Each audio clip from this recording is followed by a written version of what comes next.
Okay, so we're pretty much on 7 o'clock or 6 p.m. in Indonesia time. So welcome everyone to the GRAFT Challenge Showcase with our co-hosts in Plug and Play. And you can see, I think, Sanja on your screen. Sanja is the head of corporate partnerships with Plug and Play. And Sanja can give you a little bit more detail of where he's actually sitting at the moment in the world.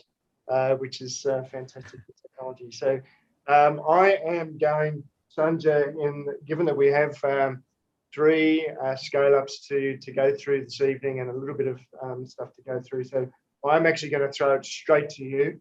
Thank you. I just like to, as a precursor, like welcome everyone. It's an open dialogue, an open discussion. We'd really like to welcome your feedback. You can type that in as Q&A into the chat room. You can raise your hand. You can yell and shout. We're happy to take your questions, and we want this to be an interactive dialogue for the next 60 to 90 minutes. So, Sanja, over to you. Sure. I will kind of go as quick as I can so we can get to the startups. Thank you very much, Rob. It's an absolute pleasure to be here, co-host the event with Beanstalk Ag and opportunity to some of our great from two of which are from our some of our more recent batches, and one who is within our network. So just I'm gonna do a quick history of Plug and Play as for those of you who do not know who we are, as well as what we do around the world. And I mentioned I'm sitting in Istanbul. I was recently in Singapore, but the global Plug and Play take me across the world even during this hard times. So quick history. Plug and Play had its start above our founder Saeed Amidi's Persian carpet store in Palo Alto on University Avenue in Palo Alto. And he got the bug when Google came by looking for their first office. That shortly followed PayPal, where our founder took half the rent in equity. Later, such companies like Logitech and Dare came by, where he did make investments as well. So we started, the VC bug there, and that grew into Family Fund, which is our venture capital arm. Right. And so that's where today we're defined by three pillars. As I mentioned, our venture capital arm. We invest in roughly 200 early stage companies, startups per year. And we co-invest with over 180 venture capital. So as I mentioned, we're early stage investors. We do follow-on rounds, but we don't do bigger sizes that I would say $300,000 to $5,000, because we want to leave room for cooperation with all the other venture capital firms in the world to come in and do rounds. Really, we want to drive vision. So we don't like to compete, as so to speak, with other VCs, but to cooperate. Beyond our venture capital pillar, we run over 60 today accelerator programs across over 35 plus cities in 18 countries. And primarily our accelerator programs, we call them corporate innovation programs, because actual major corporations sit on the board. They select the startups that are to go into the acceleration program, and the main desired goal at the end of that 3-month batch is that the startups execute, pilot projects, POCs, commercialization agreements, investment acquisitions with those corporations to help those corporates innovation. Let's move to the next one. So this is some of the success stories from our investments. So we boast for about 15 unicorns since we started investing in the 90s.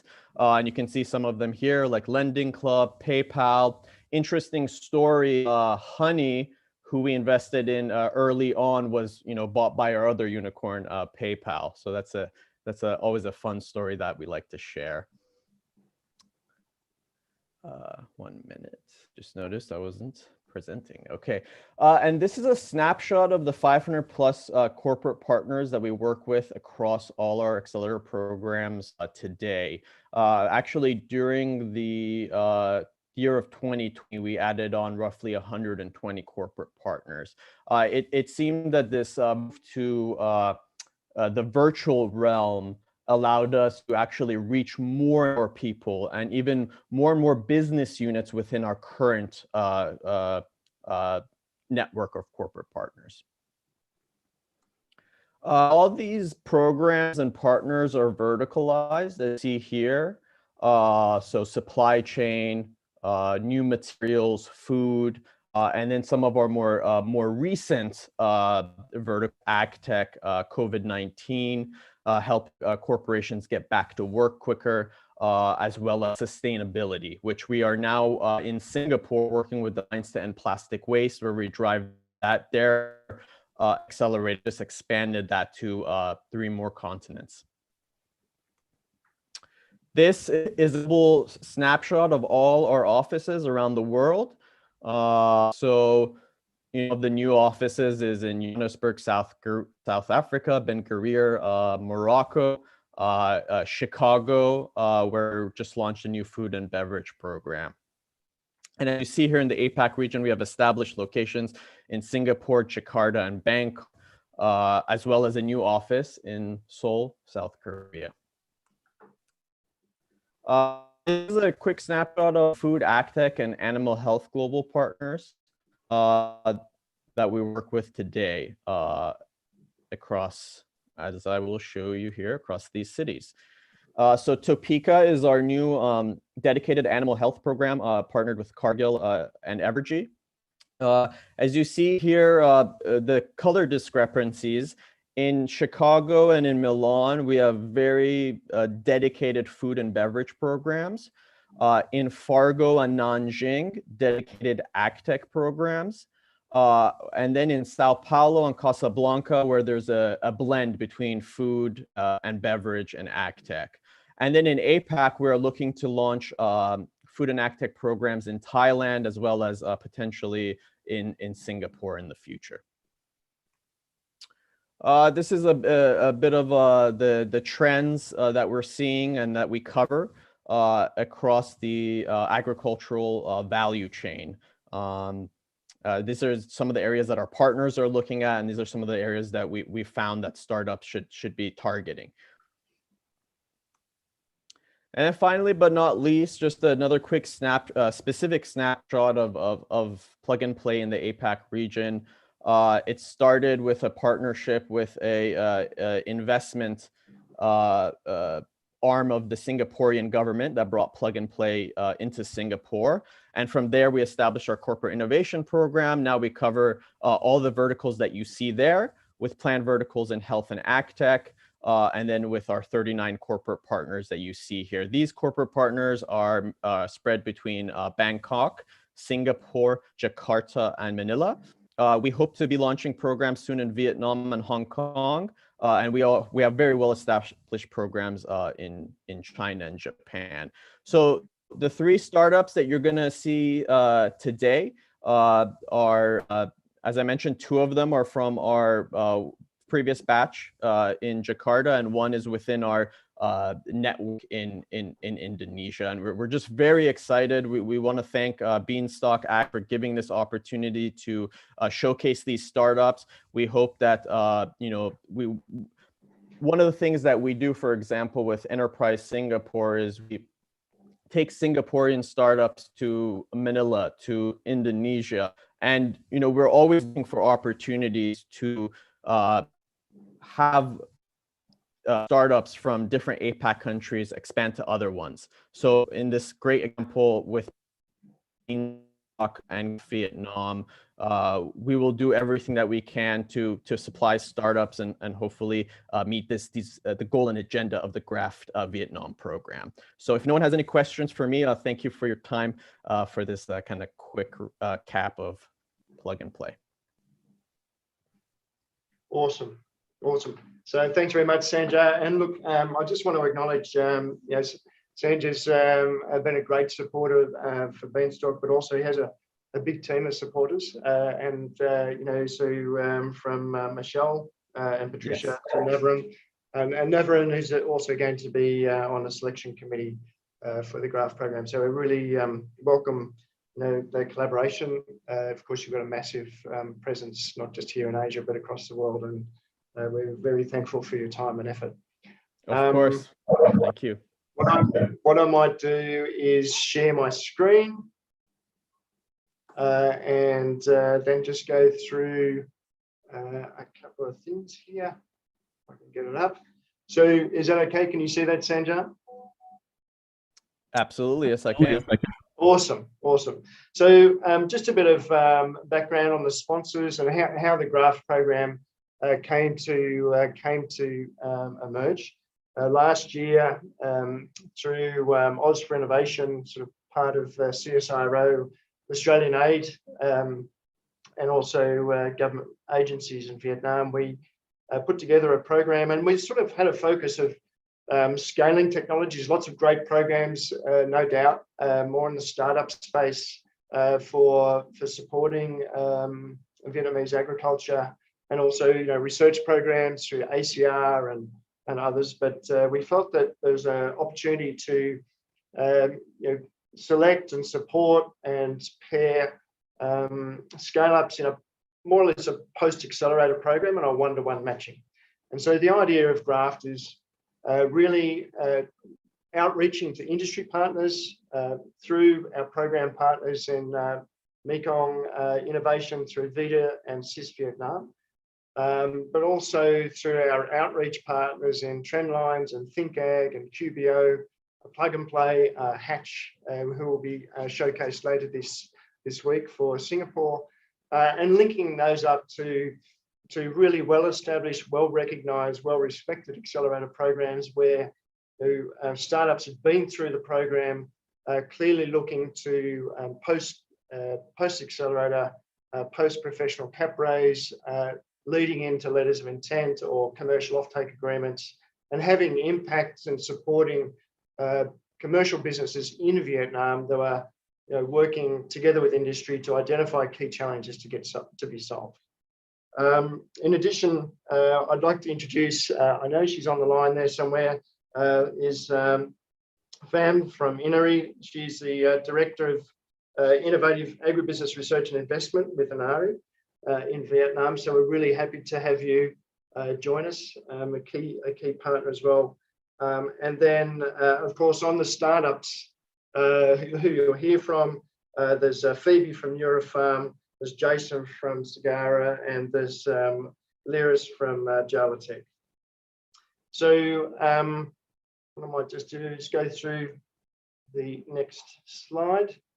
So, you know, we talk a lot about in agriculture and agri-food tech and convergence of technologies. And I think, Sanjay, you would see it as well, where previously we might have talked about, you know, a deep vertical or a domain expertise in a tech, you know, in ag tech or food tech or fintech, med tech. In actual fact, a lot of the solutions that have been developed by scale-ups and businesses have, you know, pulled from different domain expertise. And it's not saying that you don't need that deep domain expertise within ag tech or food tech or processing, but in actual fact, some of the integrated solutions are cutting across not only domain expertise and technologies, but also across industries. And so having a challenge-based approach to innovation and technology and solutions, we feel is a much better focus than initially having a focus on the technology itself. And so that's how GRAFT was born. So we're the region's first somehow scale-up post-accelerator program. We're looking to, as I said, navigate that execution risk for scale-ups like some of the ones you'll hear from tonight. And we think that, you know, Vietnam is a perfect entry point, because of a central theme around the Mekong region. And by the way, just because perhaps these businesses have that they'll eventually go into the GRAFT program, have a focus for Vietnam, means that actually they can also scale into adjacent countries through the Mekong region, so Laos and Cambodia and the like. So it's a bespoke, tailored program. It looks for multi-sector collaboration between industry, investors, innovators, and also government agencies. Yeah, we're really looking to solve for, which you can see on the GRAFT website, some really specific challenges that have been identified by industry. I'm just going to play here a video from Mr. Tong. He's the chairman of the board of directors for the Fuxin Group. They're very big producers in the commercial space of Vietnam, from coffee to turmeric, star anise, pepper, chili, cashew nuts, so and also rice. So they're a large organisation. If I work this properly, I should be able to get this with captions so that you can listen to the translation of what he's got to say. So let's just see how we go. I'll put this on, captions are on. Thực sự thì trong vấn đề sản xuất và trồng trọt trong nông nghiệp thì nó có mối liên kết rất chặt chẽ với nhau. Trong việc sản xuất thì làm thế nào để chúng ta có thể hiện đại hóa trong vấn đề sản xuất, cũng như là áp dụng kỹ thuật số trong vấn đề sản xuất. Cái điều ấy rất là quan trọng. Đồng thời làm thế nào để chúng ta có thể hướng dẫn cho nông dân, hướng dẫn cho các hộ gia đình có thể trồng trọt, có thể canh tác, sản xuất theo hướng phát triển bền vững, và làm thế nào để chúng ta có thể thu được đầu ra một cách an toàn bằng những cái hợp đồng, bằng những cái kết nối, bằng những cái thỏa thuận, và làm thế nào để nó bền vững cho cả người trồng trọt, bền vững cho cả nông dân và nhà sản xuất, làm thế nào để nó có thể hai bên cùng có lợi. Thì cái đấy là điều rất là quan trọng, và làm thế nào để chúng ta phát triển bền vững cũng rất là quan trọng. Bền vững thì cả hai bên, đó là các nhà sản xuất, phải làm thế nào để cung cấp các dịch vụ tư vấn, cung cấp các dịch vụ làm thế nào để cho nông dân có thể trồng trọt, khai phá, khai hoại, trồng trọt, sản xuất, chế biến, trồng trọt, sản xuất và thu hoạch theo hướng là phát triển bền vững, duy trì tốt điều kiện sản xuất, cũng như làm thế nào để môi trường được an toàn và phát triển bền vững. Tất cả những cái đấy nó cần rất là nhiều chặt chẽ giữa người nông dân và các hộ gia đình, cũng như là các nhà máy, các nhà máy trong vấn đề kết nối với cả hai bên. Cái thứ hai nữa là làm thế nào để đưa ra các dự báo về sản lượng, về nhu cầu, làm thế nào để đưa các vấn đề sản lượng và nhu cầu đối với hội nông dân, cũng như là dự báo về vấn đề thời tiết, làm thế sao để cho cái sản lượng chúng ta trồng trọt ra chúng ta có thể thu được và có thể mua được với giá tốt nhất. Thì cái điều đấy nó là quan trọng rất nhiều trong vấn đề về cung cầu, đó là nhu cầu của thị trường, làm thế nào đánh giá được cái nhu cầu thị trường rất là quan trọng. Đồng thời là chúng ta có thể dự báo được thời tiết, dự báo được tất cả những sự biến đổi về khí hậu trong những vụ hiện tại hoặc những năm tới, để làm thế nào để chúng ta sản xuất nó được an toàn và nó tối đa được cái mùa vụ, cũng như là cái sản lượng và nông dân ở trồng. Rất là cảm ơn.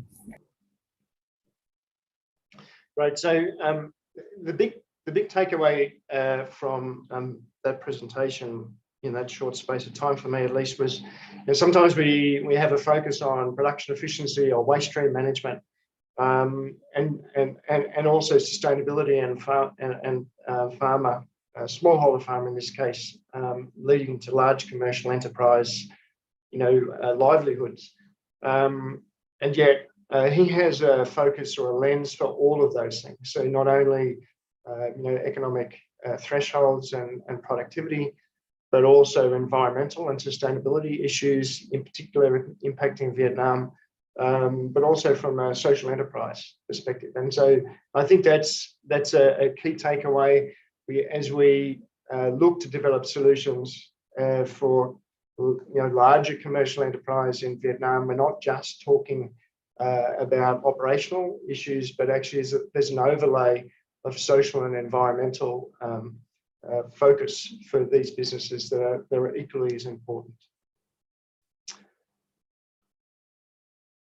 Okay, let's just see if we can get back to that. See. Thực sự thì Sorry. So when I mentioned about the challenges, and sometimes we talk about identifying challenges and technology that pairs with that brings a solution. It's really important in our business, in the Beanstalks business, that we focus a lot on those challenge statements first and understanding really what we're trying to solve and is there a business case behind that. And if you jump on the website, you can see there are a number of challenges across some key categories of livestock, fisheries and aquaculture, and crops and plantations, which of course is very broad.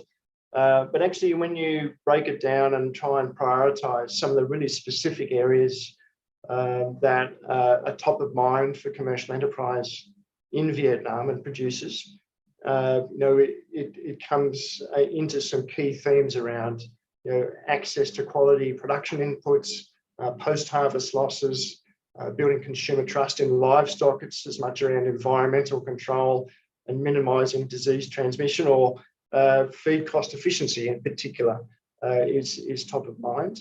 Or odor management means license to operate and having social engagement. And finally, in fisheries and aquaculture, feed conversion ratios and cost efficiency. Of course, water quality is important, notwithstanding the issues of flow in the Mekong, and antibiotics. And then finally, across crops and plantations, of course, it's quite a broad category, but working through in go-to-market and transparency in pricing and market mechanisms, but also adaptation to climate change to mitigate climate change risk, which is quite top of mind. So the steps through the GRAFT program are quite defined. You'll see here we're heading towards the date of the program closure, which is on the 14th. And prior to that, we have a series of engagements. This, of course, is one of them, with industry partners and accelerator partners such as Plug and Play to raise awareness. And there'll be a process of selection after the submission date, and then moving through to this one-on-one engagement as we move through to the diagnostic and the program delivery in the second half of this year.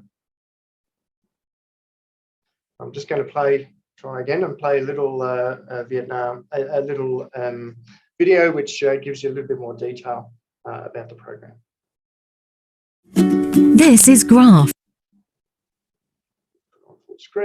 a first-of-its-kind landing pad program designed specifically to help the world's leading agri-tech entrepreneurs scale up in Vietnam. GRAFT matches agri-tech entrepreneurs with real opportunities in Vietnam based on challenges identified by Vietnam's agri-food industry.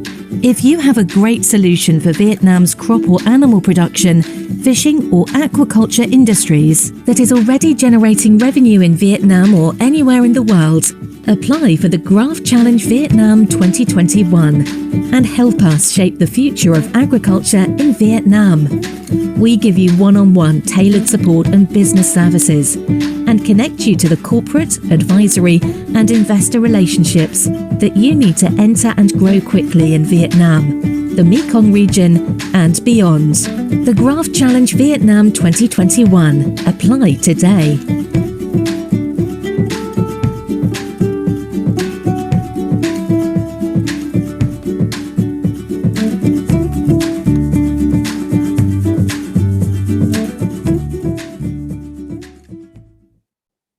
Great. All right. I think that is a bit from me. An exciting part actually for me this evening is hearing from some of the scale-ups. And so I'd like to introduce to you from Sagara, we've got Jason.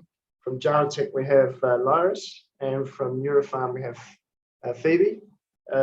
So perhaps it's a little bit of a lucky dip. Perhaps Jason, if I stop sharing my screen.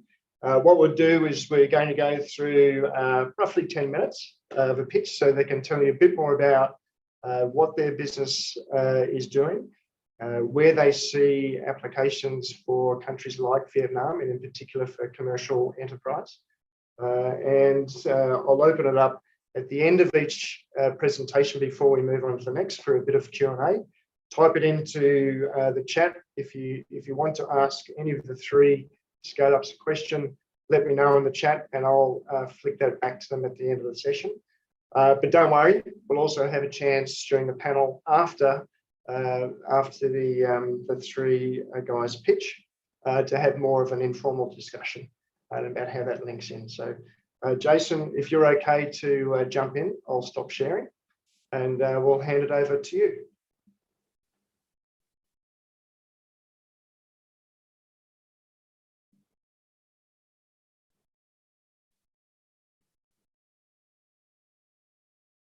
I think we need to get you off mute.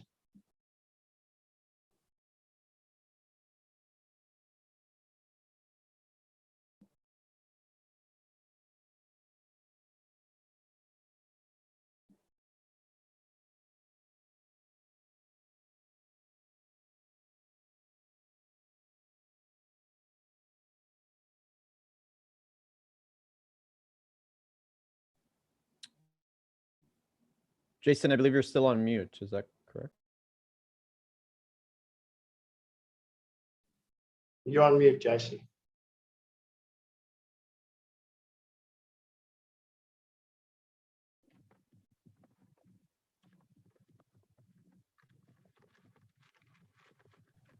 Jason, we can hear you now. You're all good to go. Right. Hi everyone. Awesome. I'm Jason. Is my screen showing as well? Yes, yes. Yes, got it up. Thank you. Right. Go ahead. Sorry. Right. Hi everyone. I'm Jason, the founder and CEO of SCARA. We increase shrimp farmers' productivity through data. So we know that disease is the #1 problem in the industry. It has cost $45 billion of losses worldwide, affected more than 90% of shrimp farms in Asia, and usually 40% of production is lost to disease. So usually farmers spend billions and millions worth of inputs every single cycle, and in a typical shrimp farm cycle, it usually lasts for 4 months. So in a cycle, what the farmers do is they buy inputs, stock their inventories and ponds, feed the shrimps, apply probiotics, treat the water, and then they monitor their farms on a daily basis until disease occurs. So when a disease occurs, the farmers' options are only to prevent it from spreading or flush out and then restart their whole cycle, which is spending another millions and even billions worth of inputs. However, there are still pain points in every stage of this aquaculture process. When buying inputs, farmers still find it expensive when buying their inputs. And second, when stocking their ponds and inventories, they still rely on a highly manual inventory management system, which leads to warehouse inefficiencies. And when feeding the shrimps, applying probiotics, and treating the water, they still rely on non-scientific approach. Then daily reports and recording are still handwritten and sent around using chat apps, which make tracing back the problem and finding the solutions much more difficult. And then they couldn't detect this cause of disease earlier. When a disease occurs, they would have a wrong or late reactive approach, which could lead to more mortalities, which could end up in a huge loss. So we build a solution that caters to every pain points in the aquaculture process. We build an e-commerce for shrimp farmers to address their expensive inputs. So what we're doing is we're connecting the farmers to principals and giving them a better price for their inputs. And also an AI-powered farming system, which also includes a warehouse management to address their warehouse inefficiencies, an AI recommendation based on data and experts, to improve and optimize their feeding programs, probiotic application, and water treatment, a disease prediction feature in which they could predict and prevent disease ahead of time, and a disease prevention and loss mitigation feature to recommend them what to do to prevent disease from spreading and when to harvest to secure a good profit. So our farming system is accessible to through the website and through the mobile app, making it accessible to everyone, be it the lab technicians, be it the warehouse managers, be it the field technicians. And this is how our farm management system works. So the farmers or the field technicians will record their data on our app on a daily basis. Then we'll provide them with an in-depth analysis on their farms in real time. And then we'll tell them whether it's good or bad. And when it's bad, if their ponds are in a bad condition, we're going to recommend products and treatments to ensure an optimal result. So our AI assistant is bringing farming consultancy to the next level. So it'll automatically analyze and give recommendations and insights based on every single day data's input. And so should the farmer or should the field technician require further analysis, or should they require data to be retrieved, they could ask the AI assistant directly through the group chat. From our product recommendations, we're also directing them to the marketplace, which we aim to give the farmers the better price for their inputs. And here's a success story from one of our farmers in Segara. So Pak Henry in Sumbawa, before joining Segara, prior to joining Segara, he experienced lots of bad harvests. In fact, from 2015 to 2018, he experienced lots of disease as well and bad harvests. And then we kind of accompanied him through the whole through Segara, and before using Segara, he has only 18.31 tons per hectare. Once we accompany him using Segara, we increase his yield by 35.12 tons per hectare, or equivalent to like 91.8% from his previous production. And we managed to help him decrease his feed usage by 40%, and also increase his pond survival rate by 20% from 75% to 95%. We're entering a massive market as well. As for the farming system, Indonesia itself houses more than 966,000 ponds. However, disease is a global problem. We're looking into tapping to the global market as well. And as of now, the farming system will have a $115.92 million in terms of potential ARR. And for the marketplace, Indonesia accumulates around more than $500 million in terms of inputs, and more than $1.7 billion in terms of outputs, which is the shrimp production. As of now, we're currently growing really fast. We've hit 296 monthly active ponds by this March 2021. We have 126 farms registered in Segara, or equivalent to 828 ponds. We cover 13 provinces in Indonesia and also have 192 subscribed ponds. We've recorded more than 258K in terms of farm activities, and then in terms of monthly farm activities, around 25K. So like large aquaculture farms such as Tanjung Bumi Aquaculture Indonesia, Delta Marine, Labuan Monodon has selected us as their official farm management system. We partner with the largest shrimp feed producer in Indonesia, CJ Feed. We just recently signed an agreement with them to utilize our services for their customers. We've implemented our product to 120 out of 4,400 potential intensive ponds, and also other feed companies will also follow. We've also partnered with probiotic principals in the industry such as Blue Aqua and Bioman. They're two of the most reputable probiotics company in the industry, and also Safe Shrimp. We have a great team, me, myself, and Risky. We started as a second generation shrimp farmer. Our parents were shrimp farmers. That's how we actually both met. And Risky is actually the founder and president of Petambak Muda Indonesia, or the so-called the Young Shrimp Farmers Association in Indonesia.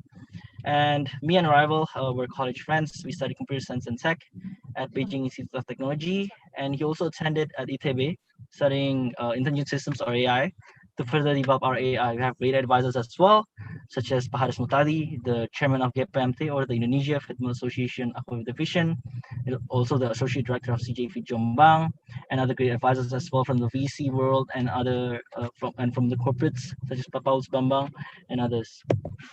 We're also currently fundraising. We're seeking $1 million for the next 18 months. We aim to further develop our product, have huge potential on the AI side, hire business and marketing team, and then reach 4,000 plus subscribed ponds for the Segara book, and $500,000 AR for the Segara book, and $1 million in terms of GMV for the marketplace. And thank you. We're also accelerated by GK Plug and Play. So huge thanks to GK Plug and Play. They connect us to the GRAFT and also to Beanstalk. So huge thanks to you guys. So I guess that's it. Thank you. Fantastic. So thanks so much. Just a couple of, before we move on, and just a heads up, I think we might go to next to, let me see, we'll go to Jala next, just to give you a heads up. But Jason, in terms of your background, you're saying your parents have been shrimp farmers. So what would you say is the biggest difference for you as you looked at how your parents have farmed shrimp to how you're seeing it farmed today? So we see that how the shrimp farmers in Indonesia, we kind of like invested like a huge amounts of money in like for the farms, but the fact that we still manage our ponds very conventional, the way we collect our data, the way we analyze our data, even like several have different methods, and therefore like there's different methods doesn't really have an SOP, so that it could like leads to disease. So what we're trying to do is like provide an SOP for them. So like from our parents' shrimp farm, it's actually based on my parents' shrimp farm. It started from my parents' shrimp farm. We used to experience bad harvest as well, like for 3 years. We experienced lots of we even like try to have our business's asset as a collateral for the shrimp farm, because we kind of believe that the shrimp farm business is gonna be huge. So from like just by seeing that problem, like the disease that leads us like 3 years of bad harvest, I kind of like trying to create a solution for that. And like so like I believe that like in the next few years, shrimp farming is gonna be so much more manageable with SCADA as well. So so that's our hope for the future. Like and just as you're running through all of the input costs, I guess other parts of agriculture production that we're familiar with, input costs and OPEX, form part of a huge, upfront cash, drag on businesses. Do you see, is that one of your objectives in terms of optimizing, inputs as well as productivity, or how would you weigh up between the two? And is it more overall decision support? Right. So we're trying to optimize the productivity, because like I think what we aim more towards is just by the productivity, because like I think we're just trying to bridge like, okay, like we have product recommendations in order to increase their productivity, but like we're bridging directly like, okay, like these are the products that you should use, that we recommend you to use, but like here are the principles that we're going to connect you with. So therefore, like that's also we're gonna give them the best price for their inputs, but still, like our ultimate vision is just to increase the shrimp farmers' productivity. So we're gonna focus on that. Okay, and I know that Jan and the others from the Vietnam organization might have some questions in scaling into Vietnam, but maybe we'll hold that back for the panel. So thanks very much. Right. Thank you. Thank you, Rob. You can drop your share, and then we'll move on to Lyris.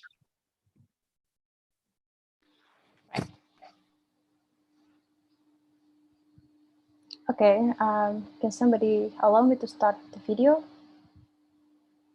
Yeah, Hong, can you? Okay, no problem. Let me just share the screen. Awesome. Okay, start my video. Right. Okay, thank you so much for having me today. Hi, I'm Grace, CEO and co-founder of GRAFT. Jala uses data-driven technology to help shrimp farmers increase productivity in a sustainable way. Shrimps are one of the most lucrative seafood products with a global value of $30 billion. There's one problem though, that the demand of shrimps is actually outnumbers the supplies. Even our processing company, they only operate under 60% of their maximum capacity. So we need more shrimps. However, due to the disease and lack of a good aquaculture management practices on the farm, shrimp productions are very unpredictable.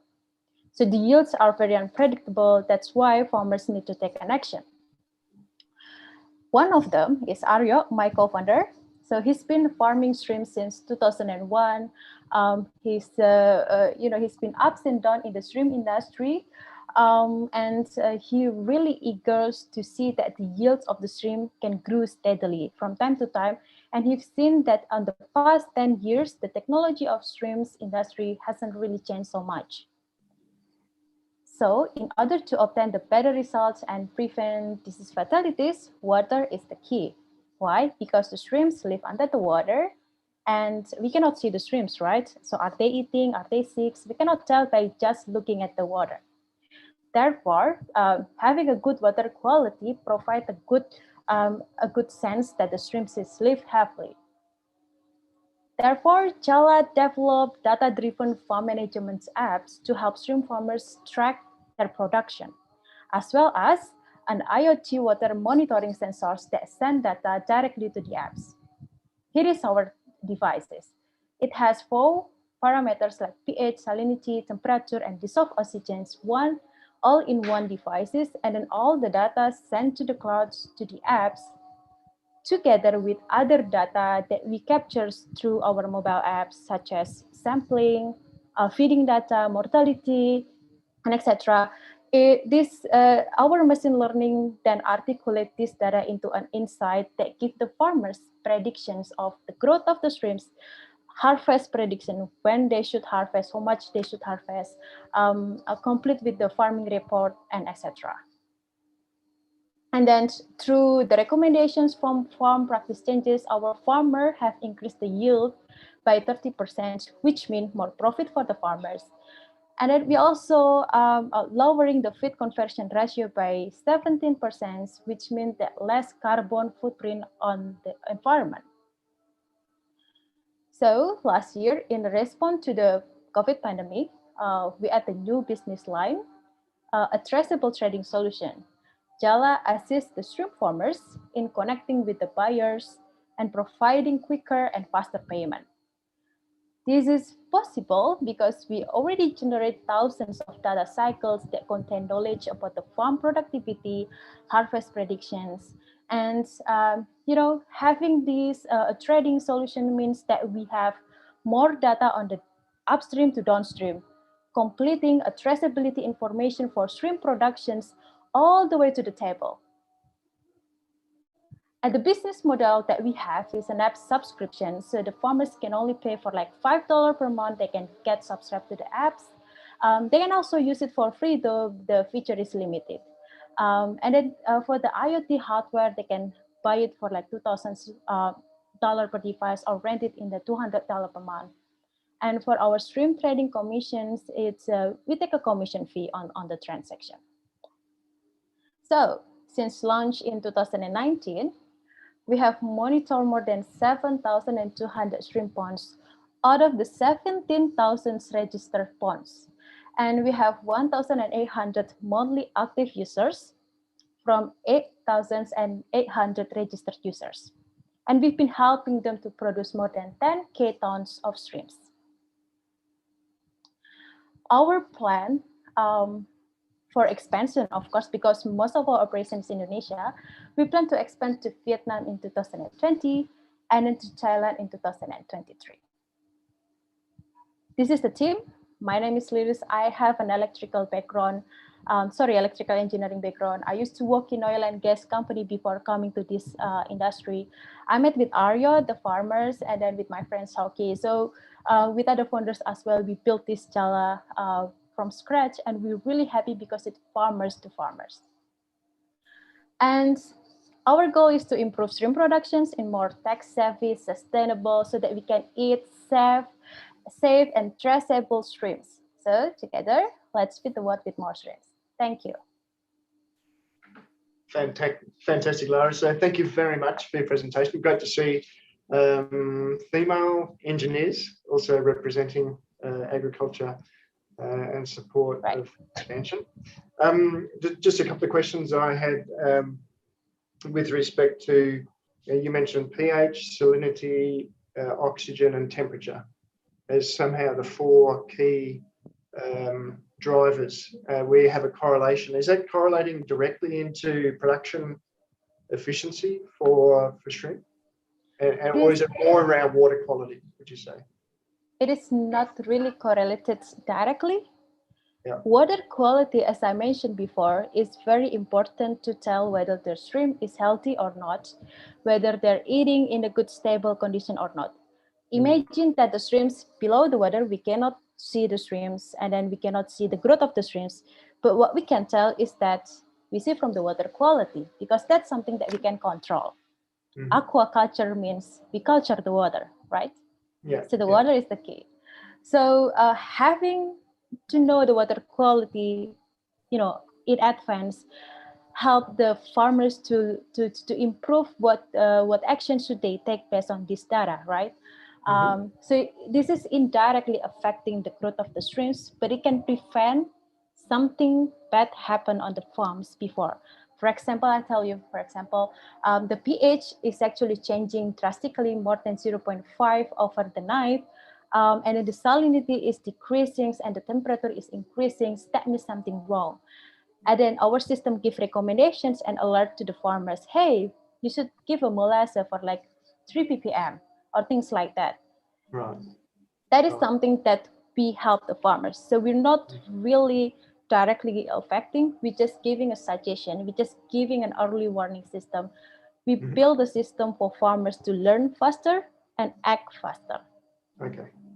And is that directly in the hands of farmers, or do you see service providers, like advisors, in-field advisors that might be sort of sitting in between, traders or retail and the farmers, or are they working directly with larger farmers? So where you're engaging? Right. So like a services that actually directly telling the farmers what to do. We actually have that one, but it's not on the slide. It's called a smart farm solution.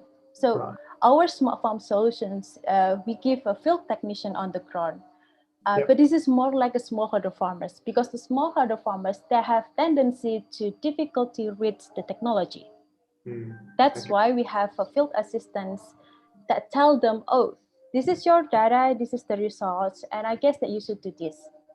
That's more human. I mean, like human contact is something that the smallholder farmers more, need more. But for the larger farmers, for example, most of our client is like larger farmers. They don't really have, they don't really need the field technician, so they can interpret the technology faster. So I guess that's to answer your question. Hope it's answered though. Cool. Awesome. All right. Well, thank you very much for your presentation. Right. Thank you. What we'll Happy do, to share. Looking at the time, so we might move on to lucky last, Phoebe. So with Neurofarm, you're ready to go. The stage is yours. Cool. Could you hear me? Yes. Perfect. Perfect. Can you see my screen? Yes. Just put it in presentation mode.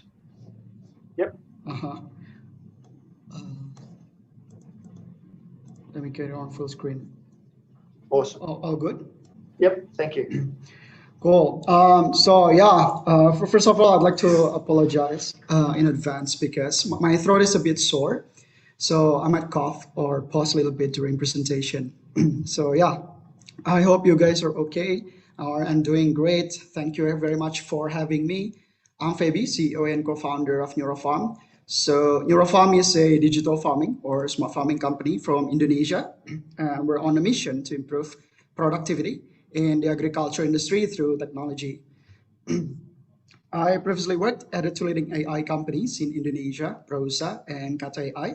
And my co-founder Lintang previously worked at Syngenta and Biops AgroTechno, a startup that focus on smart irrigation system. So we're going to combine our unique experiences in agriculture, software, and machine learning to tackle one of the biggest challenges facing mankind, which is how to feed the world. Human population is climbing steadily towards 10 billion people by 2050. Means that we have to increase our food production by at least 70%. However, up to 40% of global yield is lost due to pest and crop disease, or around $220 billion annually.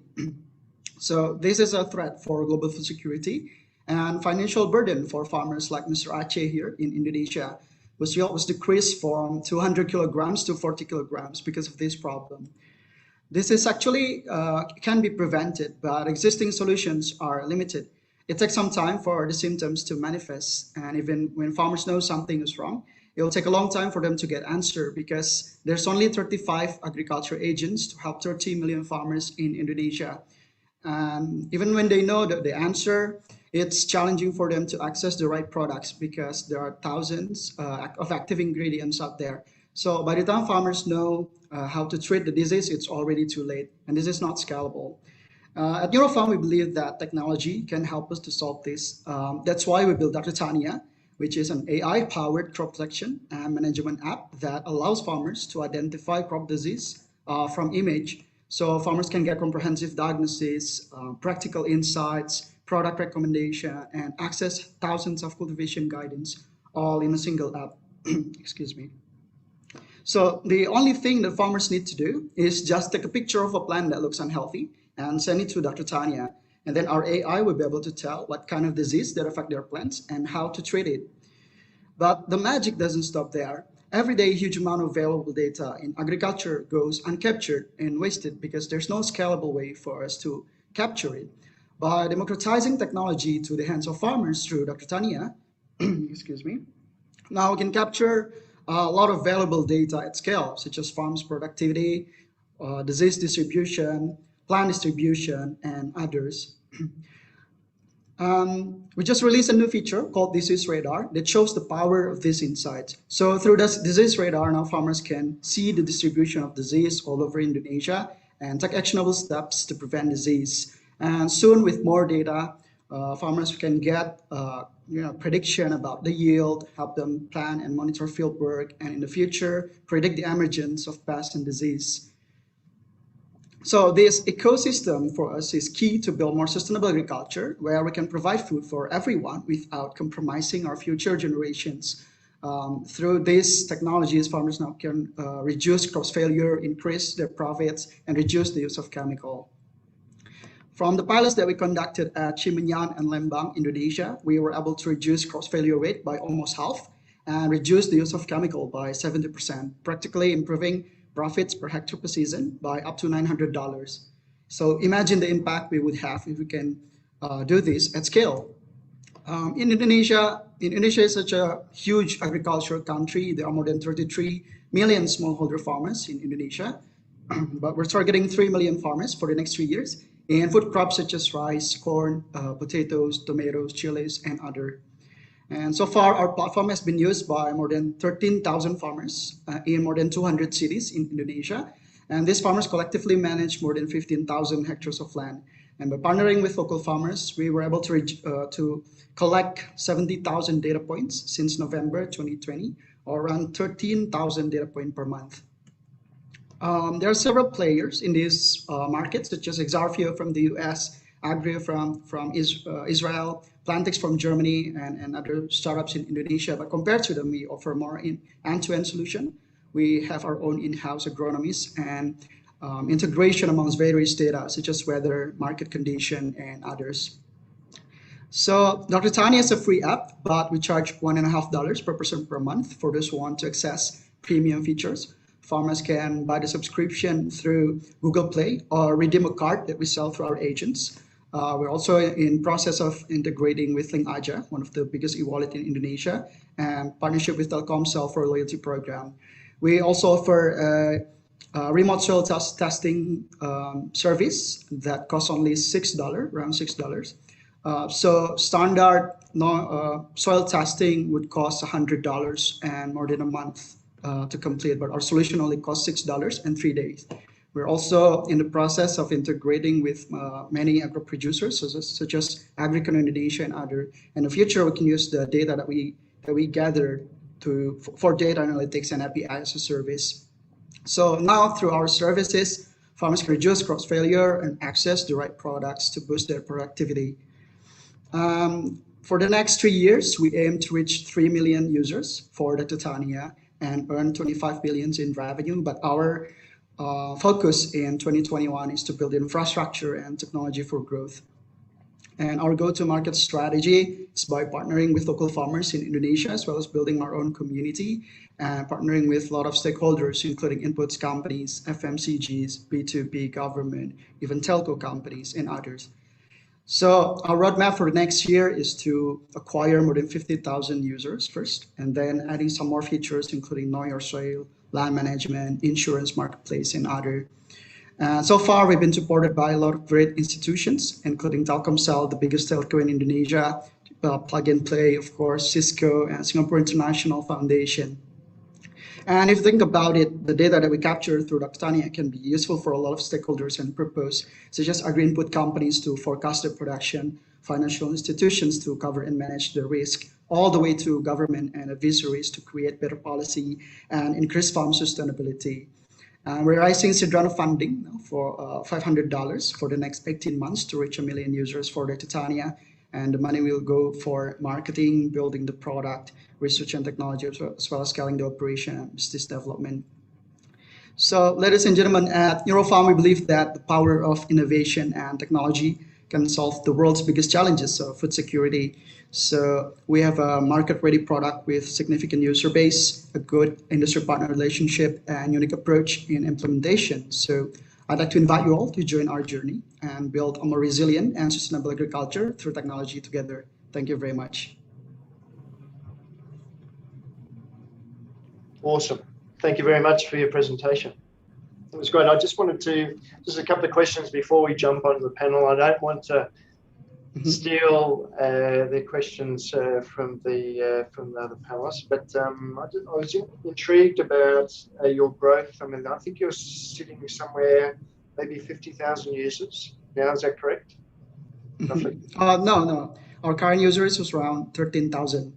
13,000, and you're looking to grow that to 500,000 by 2022. Yeah. So lots of work to do. Of course, yeah.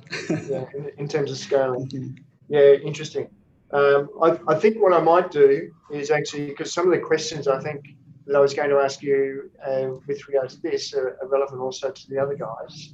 So if you're okay, and looking at the time, I'm thinking we might jump straight into the panel, and then I'll actually come back to you to expect the first question. How's that sound? Yeah, that's cool. Awesome. All right. If you can stop sharing your screen. Perfect. Thank you very much. Fantastic. And what I might do is put up this screen here. Oops. Sorry about that.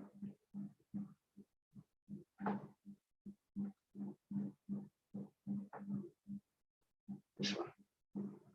Okay, so we have around about half an hour, and I think it's always good to have an open discussion. And so for the panel this evening, we're lucky to have Nan. So she is going to give us a flavour, an in-country flavour, and that connection, and also women in agriculture. I think that's some really interesting linkages there. And Sanjar is going to join us all the way from Turkey. And then I'd like to loop in Jason, Lyris, and Feby into this. So you guys are okay if we jump straight in? Yes, sure.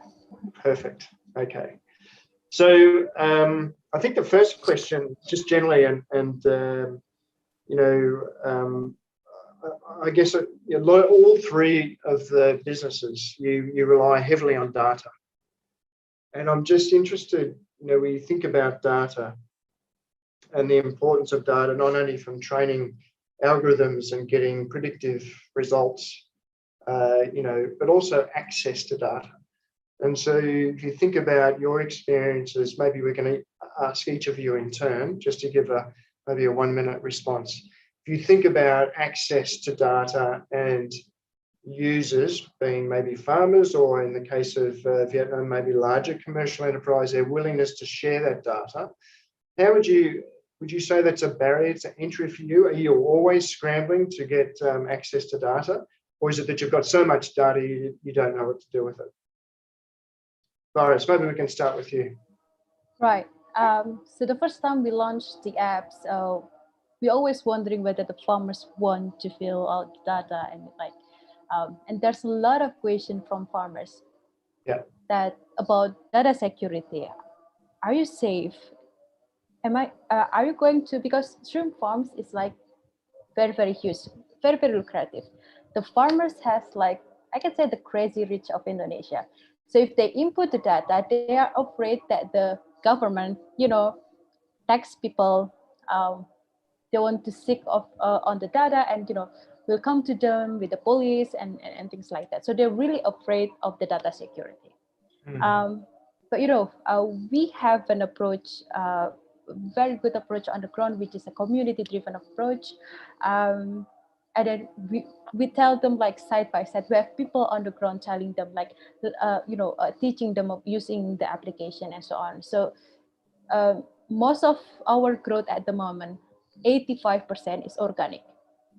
Like they keep coming to the apps and they feel the benefit of it, and it's spread by the word because we spend a lot of on the teaching the farmers.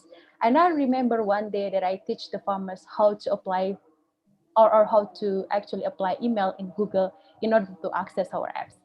So I teach them using Google first and Gmail first before I actually teach them using Java. So after several of steps on the education of the market, we finally reached that level where most of our user growth is actually organic. But it comes with a price though. At time, we need to be patient and so on, and we need to be in a very good approach to the farmers, especially those that is smallholder farmers. Yeah. Fabi, what would you say? I mean, it's an interesting discussion about data privacy and how to access it, right?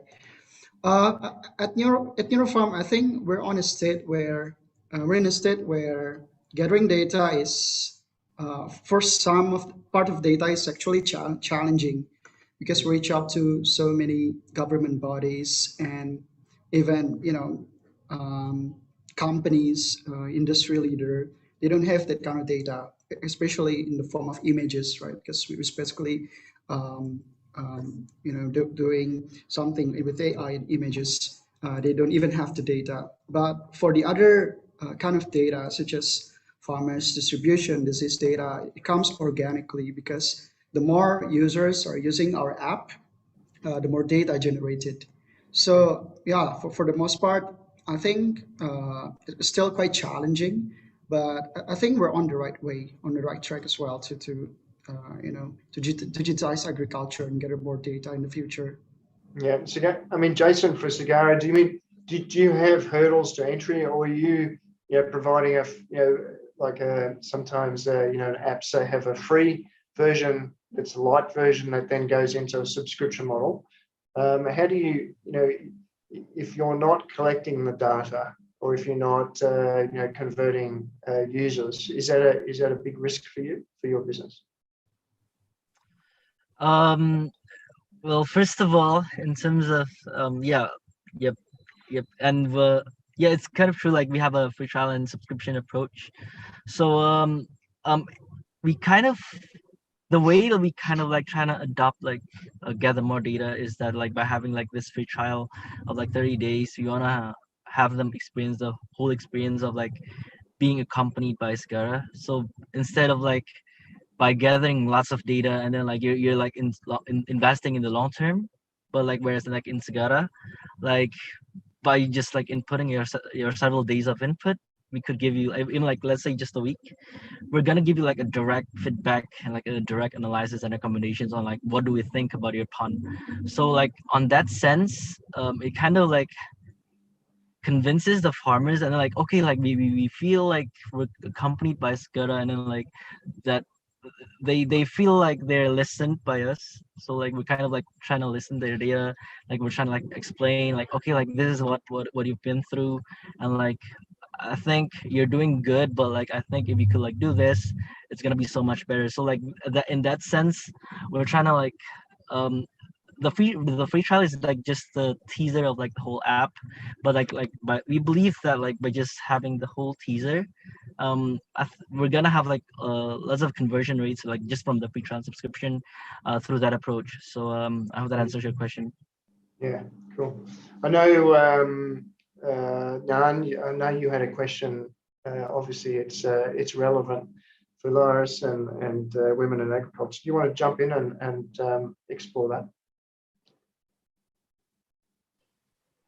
Thank you, Rob. Thank you, Sanja, and thank you very much for giving us very interesting introduction about your solution. And I learned from you that I see only GRAFT have a strategy for Vietnam market entry. What about the Neurofarm and Shaza? I do not hear.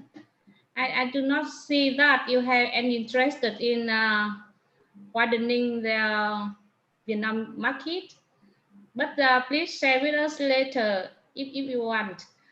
And I have noted that the solution from Shara and Zalatech, you provide quite suitable approach for Vietnamese farmer, because in Vietnam condition, the farmer always want to learn the new tech.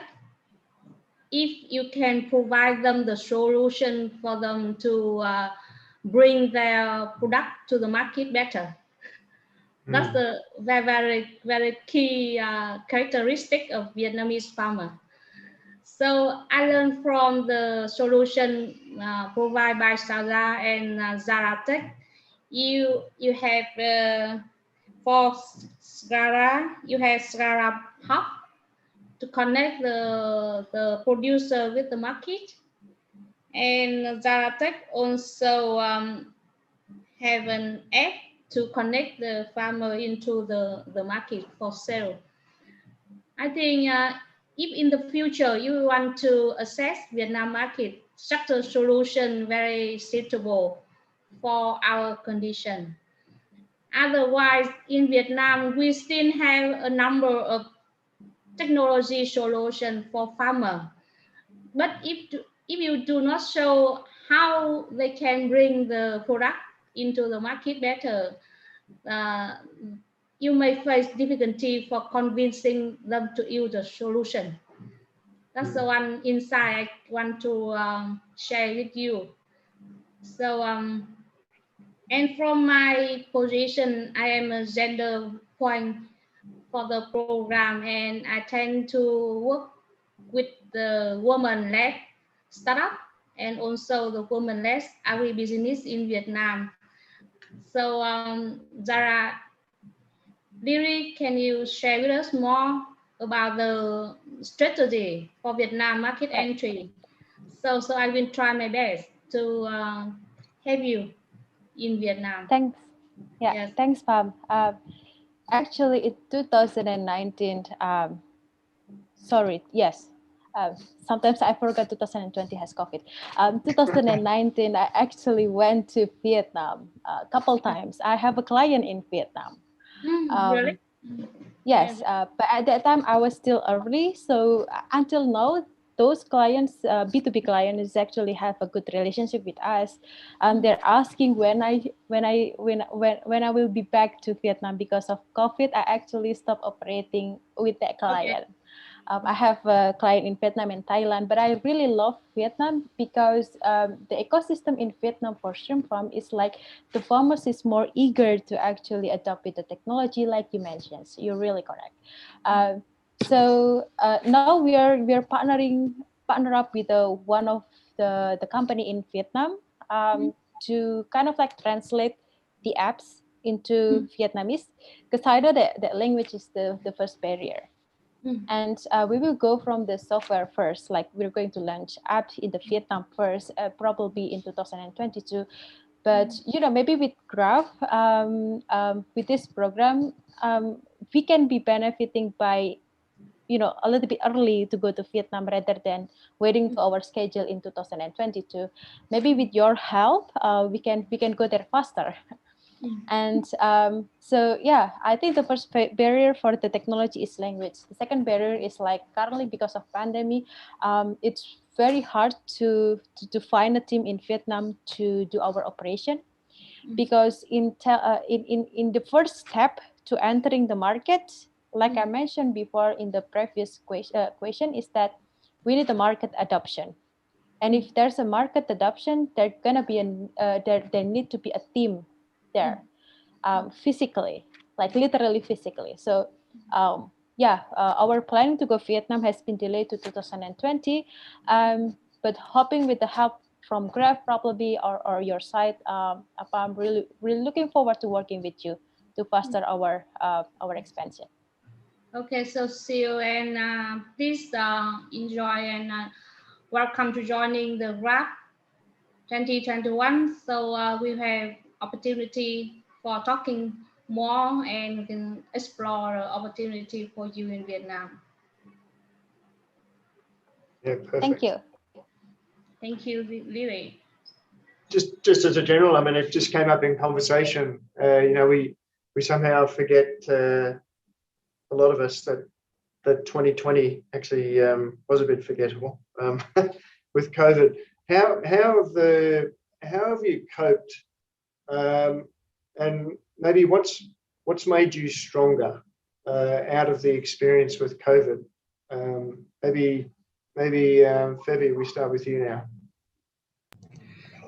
Yeah, I mean, the past year has been such a nightmare, right, for all of us. We had to do everything online, starting work from home since probably March in 2020, because it's coming a little bit late in Indonesia somehow. So we just started the working from home policy since March 2020, and we do a couple of hiring. I even haven't met some of my team members since they joined my company. We do everything online and just trying our best to survive this crisis. But we also seen huge boost in terms of usage of our app. Actually, our platform managed to grow 500% during the pandemic, from only 2,000 farmers using our platform to now more than 13,000. We also trying our best to reach out to so many farmers who might not be able to access our app. But we see that in Indonesia, Facebook is growing. Farmers are using Facebook more than any other app. So we also built our own community on Facebook, which now has over 12,000 members. So we might have network of 25,000 farmers now, even more. But the challenge is we cannot separate physical activities in agriculture, right? We need to talk to the farmers. Now we're kind of limiting ourselves to only reach out to farmers who have access to the internet, smartphone. But our hope is actually to reach more farmers, maybe on the offline setting. But I don't think that's possible, in the near future. But yeah, if something we learned during the pandemic is that I think we need to be resilient, and I think Eurofarm has been really resilient so far with our growth, but there's still so many challenges. But we can see a bright future for agriculture, especially in Indonesia and all over the world, because of acceleration. You get really, because of the acceleration. Yeah, you get really creative about customer conversion, I guess. Exactly. Yeah, Jason, you seeing something similar? I mean, are you seeing the same sort of growth, and what would you say would be the one key thing that has been driving that, if that's the case?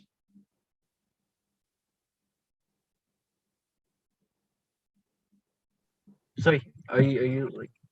Oh, is it okay? Right. Right. In the shrimp farming industry, since like I think most of the the biggest struggle during the pandemic was like shifting from usually like shrimp farmers, we held lots of offline events, and from there like usually like we kind of like have the chance to, like adopt lots of farmers like in just like that one event. But then like since the pandemic, everything shifted to online. But the fact that lots of farmers aren't very used to like the whole online setting, so still they needed the, the how to say like they needed to like meet like physically in order to like understand the whole product, because like by explaining it online and then trying to follow up, I think it's very difficult for us, especially I think Liz can also agree with that as well. So the biggest struggle will be the changing our go-to-market strategy, like from just from offline to online. And also the biggest struggle would also be um also like in terms of startup wise, because like I think lots of the startups in Indonesia or like in like regarding agriculture, I think most of us are still like on early stage, and yeah, like trying to convince someone about like the future is gonna be AgriTech, and like even like as in COVID, the whereas like other industries have started to fail, but like AgriTech has been rising really rapid, and also like healthcare I see, I suppose. And but yeah, but there's a good thing about the pandemic, but I think we don't really have like lots of biggest we don't have like lots of struggles like regarding the pandemic, especially since like I think agritech has been like a very rising promising sector in the like tech world. So like but like just by saying that, I think, but the biggest struggle is like the adoption of the market. I think that's what I can say. Yeah. Okay. From plug and place perspective, Sanjar, I mean, what would you say? I mean, what could you share? Maybe even with outside the agri-food tech sector, in terms of takeaways on customer acquisition or conversion in a pandemic world. Oh well, in a pandemic world, well, from what Plug and Play does and what GRAFT Vietnam is doing is quite exciting. Where Plug and Play, where we found success is shortening the time between the startup meeting the corporation. Where I see GRAFT Vietnam being quite exciting, especially in Southeast Asia, is these smallholder farmers. How can we shorten the gap between the smallholder farmer and startups? So when you guys came to Plug and Play, it was quite exciting, that initiative.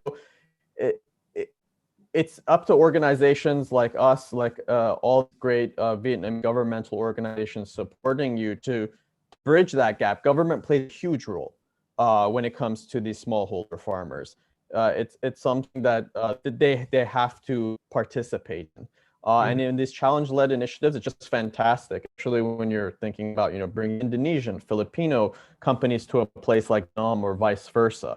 So it's exciting, this challenge-led initiative. I mean, that's the biggest thing I would add is government, VCs, accelerators like ours. We really need to come together to plug that gap. Whereas, we see the corp being served, but what about these small to medium-sized enterprises? These ones who don't have access to resources to meet with Cigar, to meet with Jala Tech and Neurofarm. So whatever we can to support, we'd be happy to do it, and it's just exciting to see this happening. Smallholder farmers are our future. Yeah, and I think to that point, it's a great segue into the my people like Nan and the Inari group. They have an amazing network, an amazing proxy platform, and so getting used to that remote connection and creating connections, in-country connections, so that even if you can't be there in person, you have a way to scale your product. So I think that's really key. Yeah. If I make one last point, Rob, and I'm sure Ann already knows it, but you know, I think this pandemic has accelerated the innovation shift. You know, Zoom existed, these video webinars, they existed, you know, 10 years ago, but you couldn't find our CEO saying, hey guys, work from home, use technologies. Now it's ubiquitous. And we're finding that those connections are being made so much faster because there isn't that prerequisite to get on the plane. You know, for example, to fly from Stuttgart to New Delhi, meet in an office and have someone come to New Delhi traffic to meet you there and fly. We can do it here. So I think it's just going to be it's going to, while it's been challenging, I think the future is bright. And thanks, Sanja, very much for raising the very interesting point that if you come to Vietnam and to working with a very, very small farmer, we will have grid to connect you with the value chain led agri-business, because they are the focal organization. They have demand to work with the farmer, and they also demand for working with the tech solution.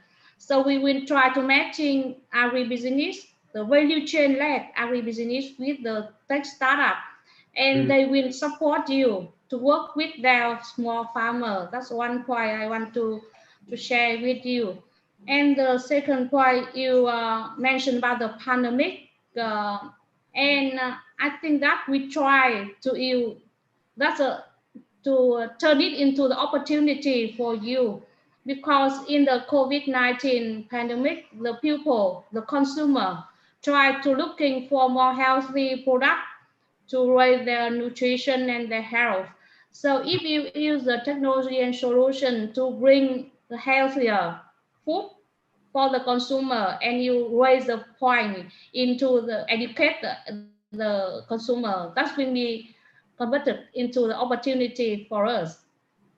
That's the last point I want to share with you, and please consider that opportunity.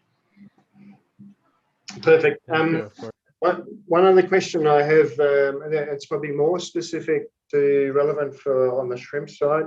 So for Jason and Laris, you know, my experience, my brief experience in Vietnam from 2009 to 2011 was, you know, the predominance and the upswing in plant rice shrimp or shrimp rice cultures. So do you have any experience in Indonesia in that cropping system, that like that intercropping system where shrimp are being farmed in a rice paddy, or is that something that's more specific to Vietnam? And if you do have experience, you know, how do you think that might translate with your products? Right, like basically aquaculture systems, right?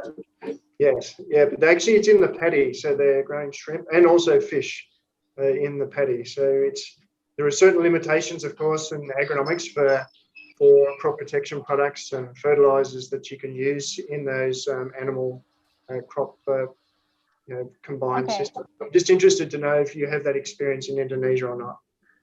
Oh, you mean like a polyculture? Yeah, so actually it's a combined cropping system where the shrimp are grown actually in the paddies. Right.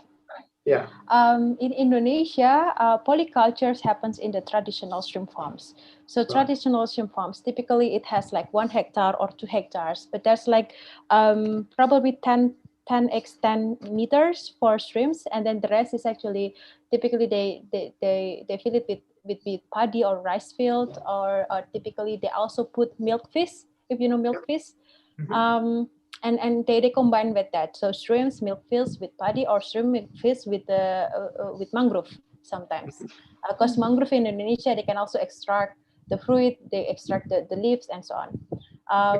So most of the polyculture in Indonesia goes in the traditional farms, but on semi-intensive up to the supra-intensive, it's very hard for us to find polyculture, and we only see for the traditional one. Okay, so Jason, is that your experience as well? Yep, exactly. Yeah, I think I could agree on what Lidis has said as well. Yeah, in Indonesia, like I think, and primarily like in Indonesia, like the one who contributes like the largest shrimp production is also like the semi-intensive and intensive shrimp farms. But yeah, I've seen several polyculture farms, the one with shrimps and milkfish, but it's not a huge trend in Indonesia. They focus, whereas like if usually like if a farmer focuses on producing shrimps, then they would just focus on that. I think the shrimp farming itself has lots of problems to cover as well. I think to polyculture like two different aquaculture commodities, that would be really difficult, especially knowing the shrimp farming industry is very risky in the sense. Yep. Adding to that, Rob, sorry. So in Indonesia, actually 80% of the shrimp farms area is traditional, but they're only contributing 9% of the shrimp production. Right. So the traditional farms really taking a lot of huge chunk of lands, but only producing a small batch of the shrimps. It is actually not very environmentally sustainable because most of them is cutting the mangroves back in the 2000, like before 2000. So it's already prior back then, traditional. Therefore, technology is very hard to implement it in traditionals. And in 2016, I remember going to several traditional farms and asked them whether they want to use technology like apps and water quality, and they says, why?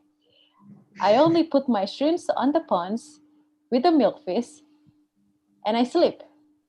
The next 2 months, I harvest it. That's how the traditional farms on the polyculture. So without doing traditionals with the technology, it doesn't really match. But there's another initiative that we're going to do with these traditional farms. It is actually converting these traditional farms into semi-intensive. And I think the government of Indonesia is also trying to do that, trying to change these traditional farms into the semi-intensive so that the farmers can earn more. So I guess, yeah, so we support the government initiative on that. Perfect. All right. Well, we're sort of coming to the top of the half hour. So unless, I mean, Sanjar and Jan, maybe I can throw it to you for one final question or thought bubble on where you see this sort of interplay between Indonesia and Vietnam and the opportunity with GRAFT. I just want to say that once again, it's a fantastic initiative. Very similar farming, aquaculture happening in these countries, a lot of similar crops being harvested. So the opportunity for new technologies, technologies from Indonesia to assist farmers in Vietnam and in Thailand is massive, and we need to change. So however, plug and play can be an event, and just seeing these great startups being presented like this happen. So yeah. Perfect. And now? So welcome to join GRAFT, and we in Vietnam will try our best to support you, to support our farmer and also our company. So please enjoy and joining with us as soon as possible. And thank you very much, Plug and Play, for great connection today. Thank you, Rob. Perfect. So super chat today.